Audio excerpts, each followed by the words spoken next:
Welcome to this edition of the KTA University podcast. My name is Bill Corbett, and today I will be having an exchange with Chris Peightal. Chris is KTA's Corporate Safety and Health Officer, and Chris is going to enlighten us today on establishing a safety culture.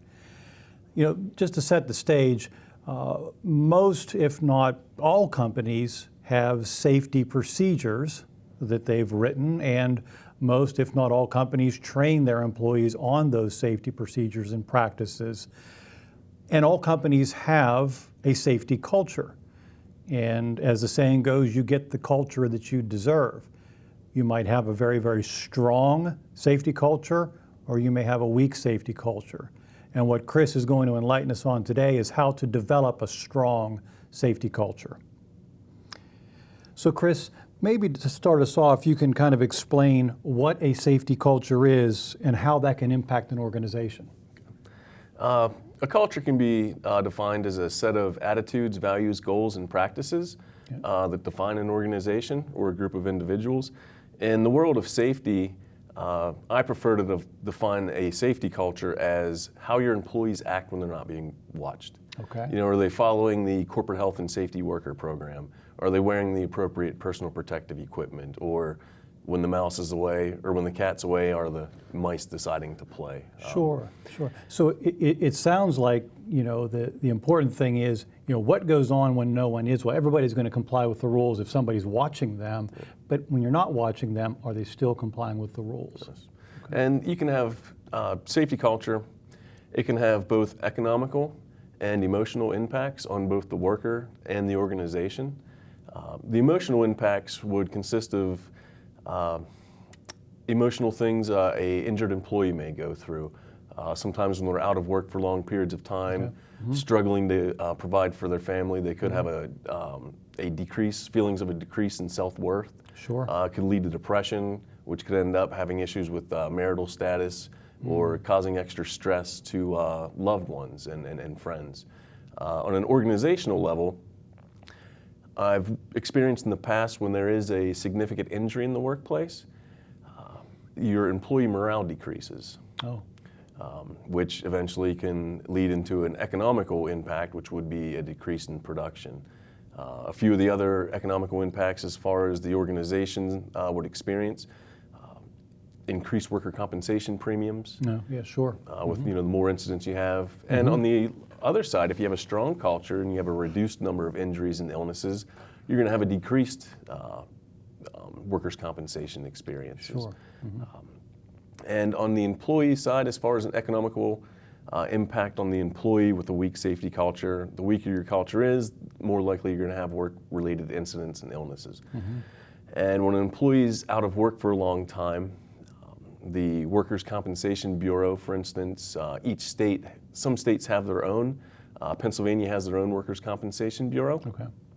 And when an employee's out of work for longer than 6 days, they reimburse that employee 66 2/3% of their previous 52-week average income. Okay. So consider a worker that makes an average of $1,000 a week. He's now making $662.30 a week, which over a month period of time, that's a reduction in a little over $1,300 in monthly income. Now, if he's the sole provider for that family, that could be a very challenge to make up for that loss. And a lot of the times, or it has the potential to lead to individuals dipping into their retirement savings. Maybe pulling money out of a dependent's college fund. Sometimes, worst case scenario, sometimes they are unable to pay their mortgage. Maybe they can't make their car payment. And another side effect from that is the individuals back at the plant or back at the job site. They're like, oh, how's John? You know, he's been hurt, he's been out for a while. How is he these days? And the rumors or the stories that go around is, well, he lost his car, he's about to lose his house, his wife and the kids are gone because all he does is lay around on the couch because he can't work or really do anything. And those workers, sometimes they view that as, wow, that's how our company is taking care of our employees that are injured, and once again can have a negative impact on that company's morale. Okay, good. So maybe talk a little bit about the steps that one should take to help establish that positive safety culture? It all starts with management commitment. Open, respectful communication, leadership commitment, and accountability Okay. are the main components of that. Okay. All right. So you mentioned management commitment and leader commitment. What's the difference between those two? Management, their commitment consists of developing the overall vision of what the culture will look like and implementing a strategic plan that will drive the organization towards bringing that vision to life. Okay. Management commitment includes, for instance, opening up each meeting within the organization with the safety topic. Right. Actually, the members of management wearing the appropriate personal protective equipment when they're out in the shop or out in the field to show that, hey, everybody's on level ground. The rules apply to everyone, sure. And tracking and disseminating the information concerning where are we at with our strategic plan. Are we going to meet our target? Are we not? Communicating that information down to your members of the leadership, which your leadership commitment would be taking the message from management, spreading that throughout their subordinates. Okay. And they're basically the ones that walk the walk and talk the talk. Okay.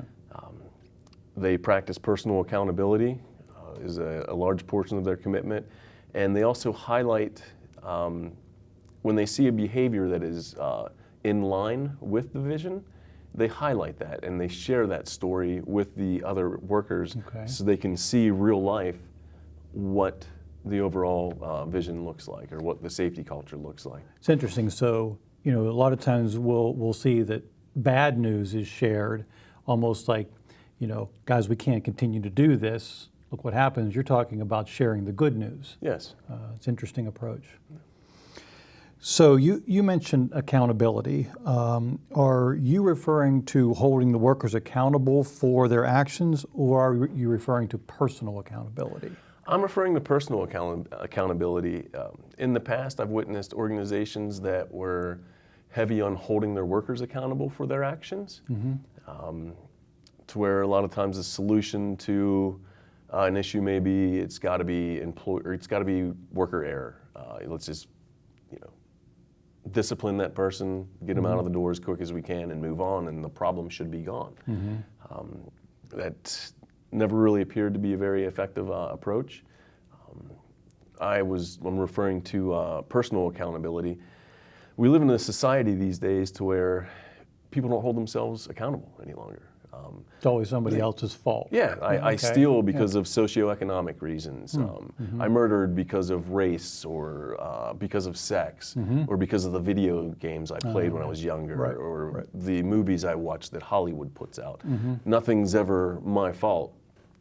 And when you have that victim type attitude, you miss out on holding yourself accountable and realizing, hey, I did something wrong. What do I need to do to make a change so I can make an improvement in my own personal behavior? And that can also be applied on the organizational level. Instead of the organization deciding we're just going to blame the worker, we're just going to blame whatever they want to blame, let's say, wow, we made a mistake here. What do we need to do to correct this so this doesn't continue? Okay. Good. So when an organization is trying to develop this positive safety culture, what are some of the challenges that they can face? 2 words: buy-in. Okay. That's it. That's all you get for my answer. That's the biggest challenge. Sometimes you'll have where the members of management don't want to. They don't want to buy into they don't see value in a strong safety culture. They do what's required by their insurance company, and that's all they feel they need to do. Okay. Other times, management, they will be all about improving or strengthening their safety culture, and sometimes the foremen that are out there in the field are like, yeah, I know management's saying this, but this is how we really do things around here. When they're here, play their game, but in reality, that's going to take too much time. This is how we actually do things. So it's buy-in through all levels of the organization. Okay, from management, leadership, supervisors, all the way down to the worker. Yes. A total buy-in. And a lot of the times, the buy-in, you need management buy-in. However, if you do not have the lower level leaders of your organization, if they don't buy in, you might as well not have management buy in. Okay. All right. So, talking about buy-in, have you come across an organization that did not have buy-in? Yes, I've experienced that in the past. There was an organization that when they introduced their corporate safety director to the exposed employees, they introduced them as an individual that was required to be there because of the workers' compensation insurance company that they dealt with. Which right there, that individual's not, it's going to be very challenging for that individual to make progress within an organization like that. And unfortunately, that organization suffered some fairly serious incidents and numerous ones. And they had very low employee morale. Even in times of high unemployment in the area, they would they'd advertise for a job opening, and there was times that they may only get one resume back. And they weren't very specific skills that they were looking for, you know. They had a reputation in that industry as a dangerous company to work for, and a lot of folks were not interested in putting themselves at risk. And it was also, they also had where they would bring on some new hires, and within the first week, maybe 40% of them would quit just because they would see the conditions and get a feel for the overall culture of the organization and decide that it wasn't worth the paycheck to put themselves at risk. Interesting, because it's very expensive to hire on board and train, and now you're having somebody resign a few weeks later because they don't feel safe. Yes. So it can be quite expensive. Well, how about an organization where they did buy in to the need for a positive safety culture? Have you been around that type of environment? Yes, I have experienced that as well. And a few of the highlights from the different organizations I had dealt with, once they decided to buy into a strong safety culture, within 2 years after their buy-in, they saved $1 million on their workers' compensation costs from that year, from the averages of what they had been spending or incurring in the past. Another organization, the experience modification rate, that's a number that the Workers' Compensation Bureau develops, and a lot of contractors use that number during the pre-qualification process. It's basically 1 is the average. If you're over 1, you're considered a riskier company, and you also pay higher workers' compensation premiums. If you're below 1, you're considered a safer company, and you pay less in workers' compensation premiums. And with the one organization, they cut their EMR rate in half within 3 years of making the commitment. So I have seen positive things. It's interesting. Yeah. So that experience modification rate, the EMR that you're talking about, correct me if I'm wrong, but I could see where that could actually preclude somebody from even looking at a company as a potential vendor. So you don't even know that there's opportunity out there in some cases that you're losing. Yes, that's very true. A lot of the web-based pre-qualification programs that are out there, you may, if you have an elevated EMR rate, people may be eliminating you from the list without you even knowing. And also with the organization I had worked with in the past, they actually had individuals show up to a job site because it was a rush. We need to get here. After the individual showed up to the job site, then the pre-qualification process started. They sort of did things backwards there. And once the EMR rates, once they realized what the EMR rate was, there was a phone call, get your people off of my site immediately. So it can also be somewhat embarrassing as well. You know? Yeah, interesting. So just to kind of wrap this up, Chris talked a lot about the importance of establishing that a positive safety culture, that all companies have a safety culture. It can be poor, it can be good.